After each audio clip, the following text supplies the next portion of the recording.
Good morning students.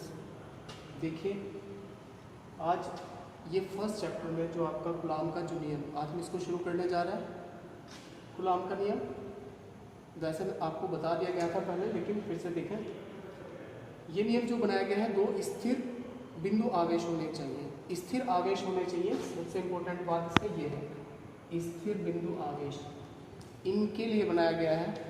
जब भी दो स्थिर बिंदु आवेश एक दूसरे से कुछ दूरी पे होंगे, कोई भी दूरी हो सकती है, तो उन आवेशों के बीच में एक फोर्स काम करता है, बल लगता है। वो बल आकर्षण का भी हो सकता है और वो प्रतिकर्षण का भी हो सकता है, राइट। तो देखिए, कूलॉम ने क्या बताया है, कूलॉम ने वो जो बल लगता है उस बल का परिमाण बताया कि कितना बल लगेगा। कूलॉम ने ये बात हमें बताई है कि दो आवेशों को पास रखने पर या किसी दूरी पर रखने पर उनके बीच में कितना बल कार्य करेगा, कितना। इसका मतलब उसने बल का मान निकालने का हमें एक फॉर्मूला दिया है, राइट। देखिए, इसने कहा दो स्थिर बिंदु आवेशों के बीच लगने वाला वैद्युत बल परिमाण, इसका जो परिमाण होगा वो दोनों आवेशों के गुणनफल के अनुक्रमानुपाती होगा। इसका मतलब होता है कि वैद्युत बल, देखिए F अनुक्रमानुपाती किसके, दोनों आवेशों के। अगर एक आवेश आपका Q1 है, सॉरी, और दूसरा आवेश Q2 है, एक दूसरे से कुछ डिस्टेंस पे ऐसे रखे हुए हैं, यहाँ तक देखो, ये है आपका Q1 और इधर है आपका, ये हो गया आपका Q2। तो दोनों के बीच की डिस्टेंस अगर होगी R, तो क्या बताया इसने ये जो बल होगा दोनों आवेशों के गुणनफल की, Q1 गुणा Q2, इसके अनुक्रमानुपाती होगा। और इसने कहा कि ये जो बल है ये दोनों के बीच की जो दूरी है इसके वर्ग के व्युत्क्रमानुपाती। इसका मतलब इसका वर्ग का वर्ग ये रहा, अपोजिट।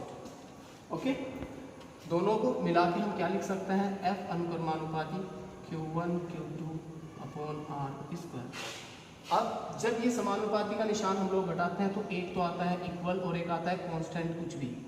एक कांस्टेंट मैंने ले लिया A और ये हुआ Q1 Q2 upon R square. इसके बाद इस कांस्टेंट का जो हमें बताया गया है इसका मान हम क्या लेंगे।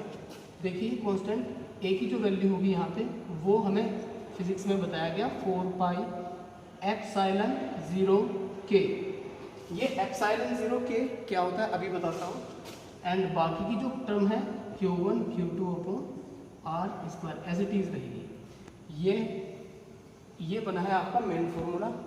यहाँ पे आप देखेंगे कि एप्सिलॉन 0 ये क्या होती है, ये होती है निर्वात या फिर वायु की वैद्युतशीलता। और K क्या है यहाँ पे, K है यहाँ पे प्रावैद्युतांक। प्रावैद्युतांक देखिए, समझिए, वैद्युतशीलता क्या बताती है। वैद्युतशीलता हमें बताती है कि किसी मटेरियल से करंट पास किस रेट से पास हो सकता है, तेज पास हो सकता है या फिर कम पास हो सकता है। यानी अपने अंदर से आवेश को गुजारने की जो प्रॉपर्टी होती है उसको हम कहते हैं वैद्युतशीलता। और प्रावैद्युतांक क्या होता है, प्रावैद्युतांक होता है जो किसी पदार्थ का ये बताता है कि वो आपका कंडक्टर है या फिर इंसुलेटर है। इंसुलेटर का मतलब कुचालक है या फिर सुचालक है। तो ये चीज आपको देखनी है इस फॉर्मूले में, F = 1/4 pi epsilon 0 K Q1 Q2 upon R square. और इसका जो मान होता है, देखिए, वैद्युतशीलता का एप्सिलॉन 0 का जो मान होता है, यहाँ पे लिख दे रहा हूँ सर। एप्सिलॉन 0 का जो मान हमें दिया गया है वो दिया गया है 8.85 इंटू 10⁻⁻12।